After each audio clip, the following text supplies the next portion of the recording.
Paul Bartlett. I'm really excited to be joining the Veurink's team out in Newaygo. We're actually just moving down the road, so it's going to be a really nice short commute.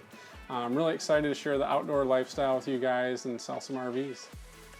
Some of my favorite outdoor hobbies are actually, they sound a little bit more like work. I love mowing the lawn and chopping firewood. And we actually have 10 acres right down the road in Kent City, right on the border of Newaygo and Kent County. And I could be doing that all day long. I'm excited to be showcasing some of our RVs that we're going to be carrying up in Newaygo. You're going to be seeing a lot of me on our social media pages and getting to know me. I'm really excited to share. We have some really new great lines of RVs coming, and I'm excited to show you through those. And I'm excited to be out there July 9 and 10 for our grand opening. We're going to have a bunch of RVs out there that you can come check out.